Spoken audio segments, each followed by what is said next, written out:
So for the final topic that we ended up having in our course, we ended up kind of pooling together all the ideas, all the materials that we've gathered in terms of just basic chemistry, basic biology, classification, the good old central dogma, which we'll talk a little bit more about. Everything kind of comes together into these topics as these have to have a little bit more of a medical application, right? And so we kind of introduced the subject with a little bit of a kind of a different opening, in which when we address most living things, including ourselves, we usually end up having two key concerns.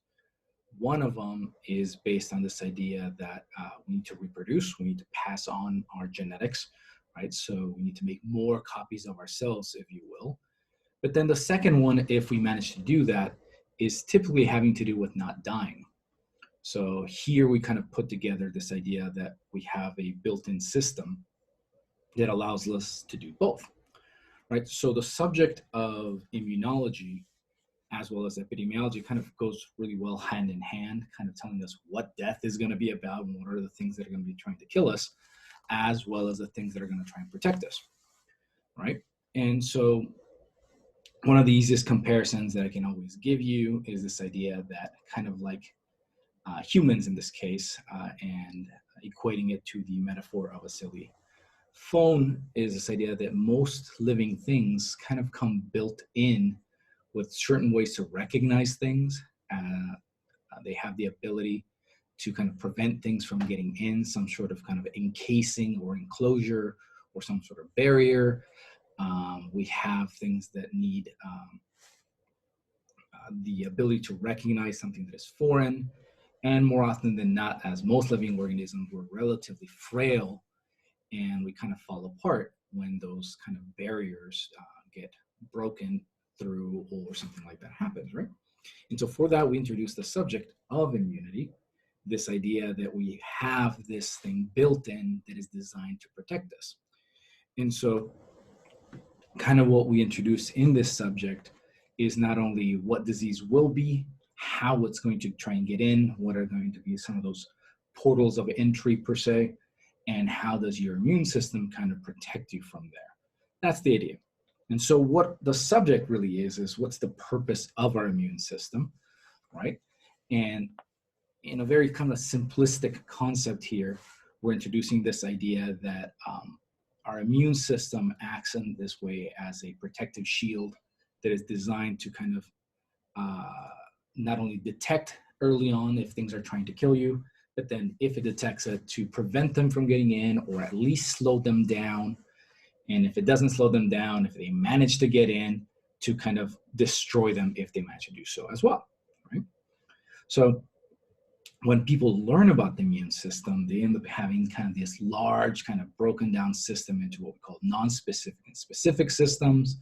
The ones that kind of don't target anything, they just go after everything that is available, versus the ones that are a little bit more trained, hence the term specific here.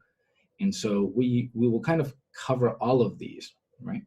But it's very, very important that before we get into this idea of what the immune system is and how does it do it, it's more important to understand what disease is first. If we don't understand what disease is, how do we take care of it? How do we protect ourselves from it?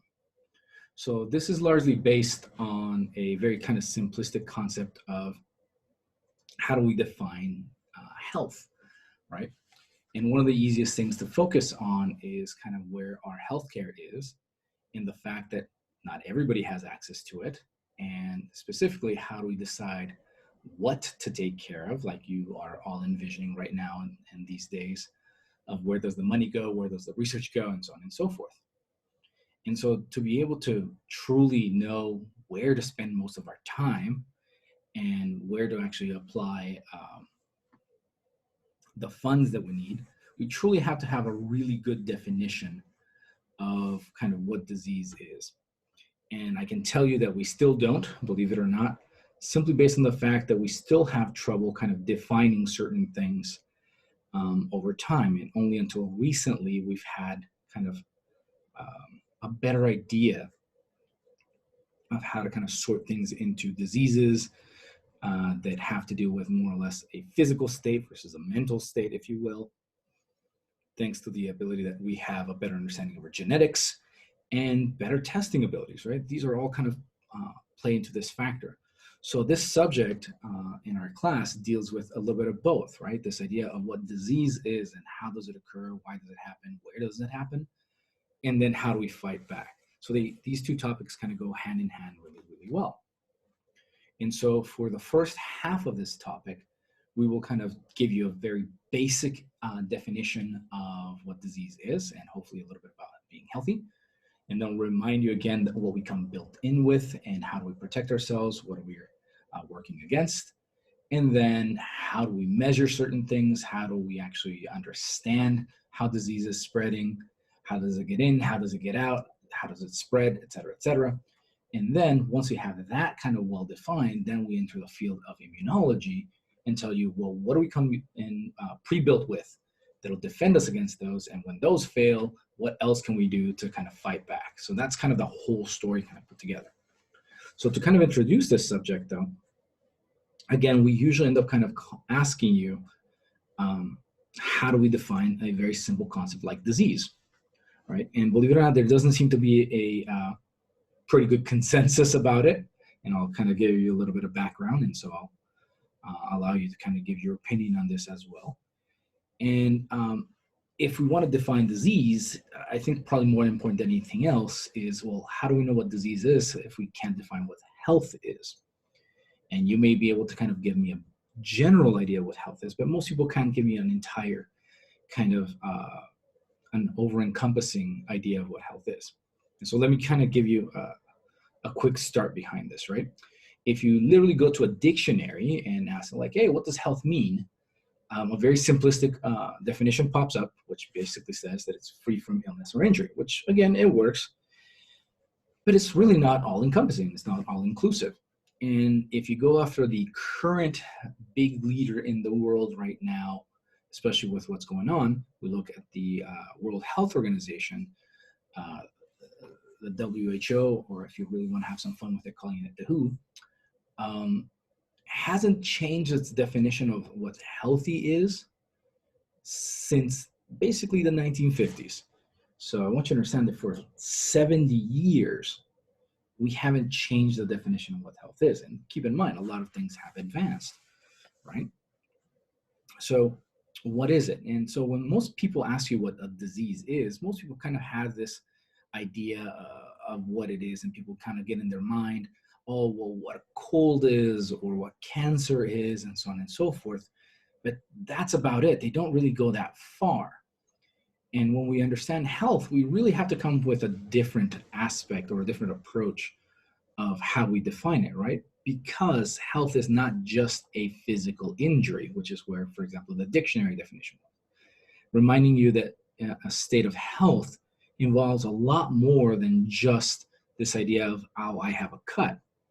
How do you define health based on the fact of how we function normally within society? How do we think? What do we think? You know, feeling good and feeling healthy includes, aside just from not, having a cold, for example.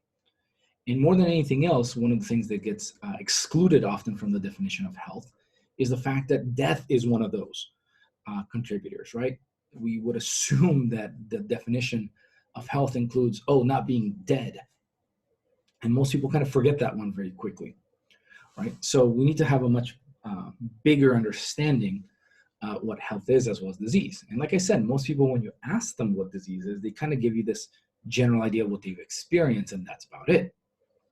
However, if you kind of look a little bit into other disciplines, for example, we understand that the concept of being sick, the concept of being diseased or ill, or et cetera, which we'll define in a moment, really varies dramatically with who you are. And I mean this in terms of how you were raised, what your culture is, what your background is, your location on this planet, for example. Everybody defines an illness or sickness in a very different way, right?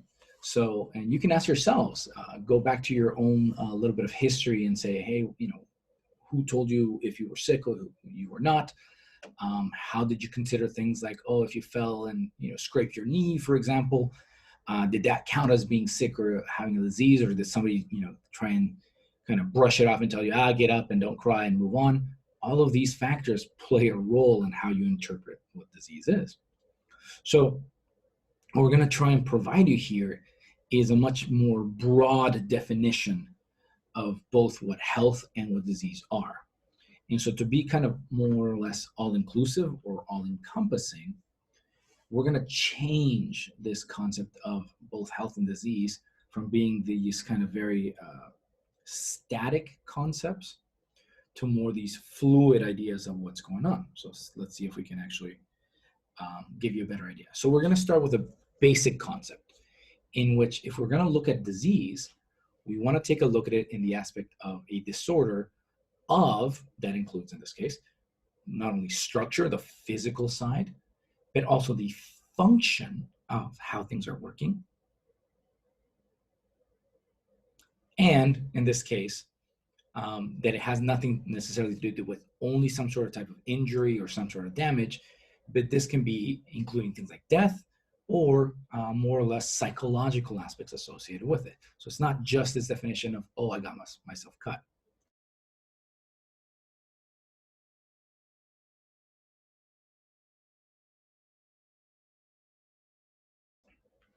So what we mentioned before, how will we define both health and disease? And the easiest way to kind of establish this is, one, let's make sure that disease or health, in this case, are not static things. They're not just, oh, you're currently in a state of health or currently in a state of disease. We kind of define these as a process, meaning that these are things that are constantly occurring, that they're fluid, like I said before, that they're changing. And then if we can define these as something that is always adapting, that is always moving, that is always seeking out different states, if you will, then we can say that we can compare, that health and disease are basically part of the same kind of spectrum and just moving from one side to the other. In other words, it starts counting like a deviation from what you would consider normal, minding again that the concept of normal is also subjective. But for our field, we need to have a solid definition. We need to be able to have something that we can truly measure and observe, right? And so the first step that we're going to tell you here is that we have definitions that are definitely different from what you've experienced in the past. And let's start with the very first one. A disease is, under what I've mentioned in the notes as well, it has to be something you can objectively measure. Okay? This is something that can be seen, that can be observed, it can be compared, that can be repeated, and so on and so forth. Like good old science, right? So that's what we're going to define as disease. Okay, and we'll add a little bit more in a second. As opposed to, for example, what an illness is. And I know that a lot of people use that term kind of interchangeably. They're not the same thing. The illness is kind of a personal experience. It's what you go through kind of in your mind, in your body, in your persona, and you actually describes what's going on to you. Now, usually illness and disease come hand in hand, but they're not necessarily the same thing. So when we were talking about certain diseases earlier on, remember that we kind of try and compare things like a symptom versus a sign.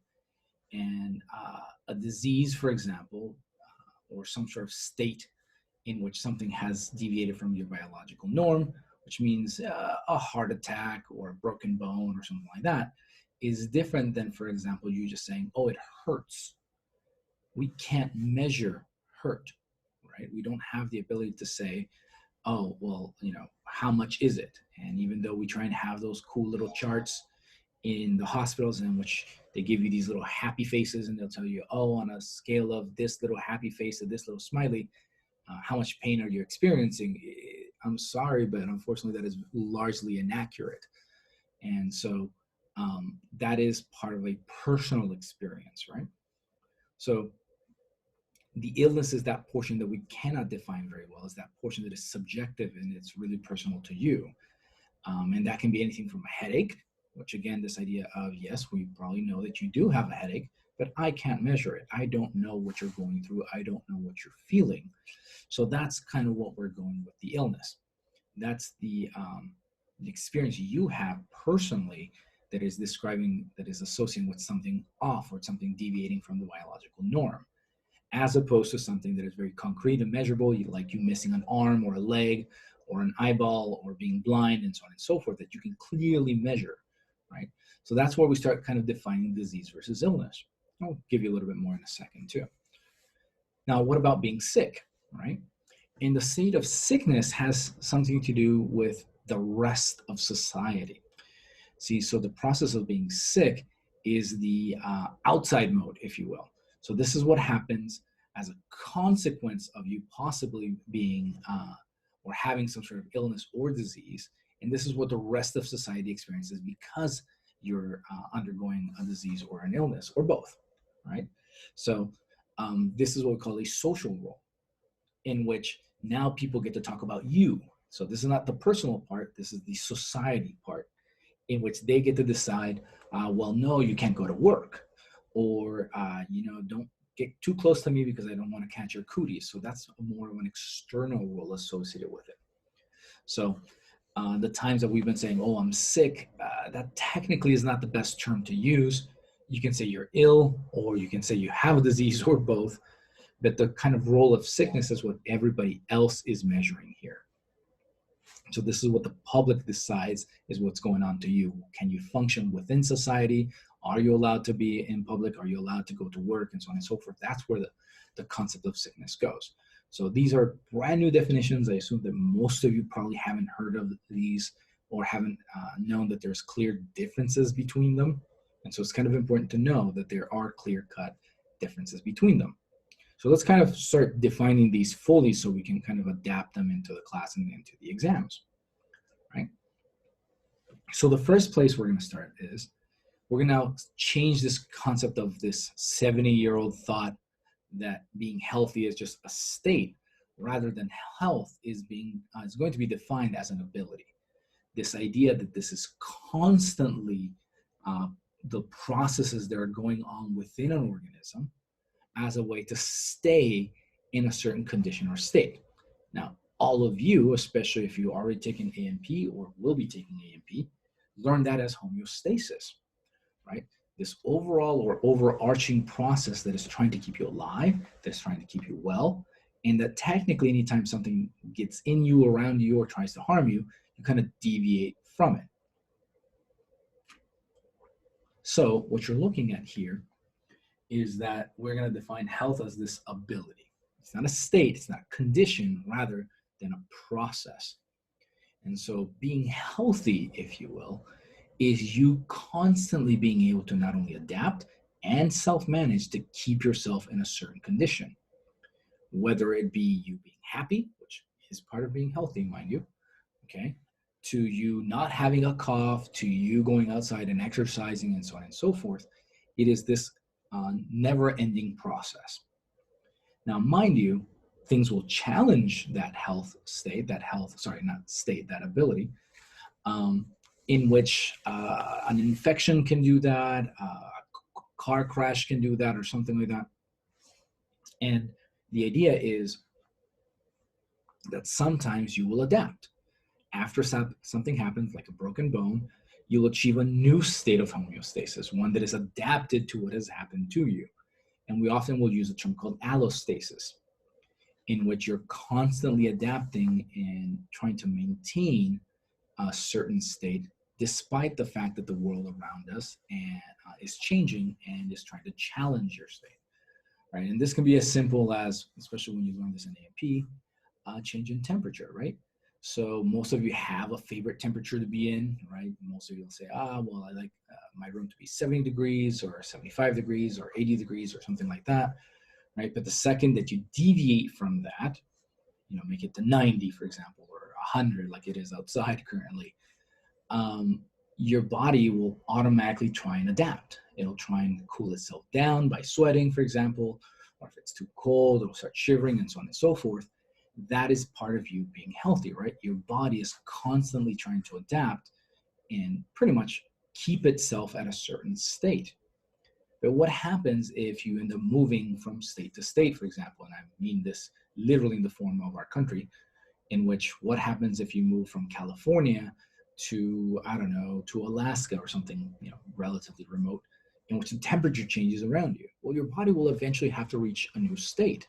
It'll have to get used to being, dramatically colder, or if you moved up to the high desert or Vegas or something like that, in which should be dramatically hotter, if you will, right? Um, your body will change. And as what I'm seeing in the chat right now, this idea of hormones play a massive role behind this, not only from your circadian rhythm, but also your ability to thermoregulate, right? And that's part of your health. That is exactly it. This idea that you're constantly trying to adapt and change to make sure that you don't die, or at least you don't get injured. So we're going to start defining health as an ability, as a process, not as a state. So what you consider to be healthy right now could be different tomorrow or later on tonight. So don't consider this thing to be static, rather than this constant ability to maintain homeostasis. Now that we can say that, rather than just saying, oh, it's not being injured, or not because I have a nosebleed or something like that, it's a constant change. It's a constant process. It's this ability to keep yourself or maintain yourself at a certain set of conditions. Again, what most of you would define as homeostasis. So we can define our health as this ability to maintain homeostasis. Think about it that way.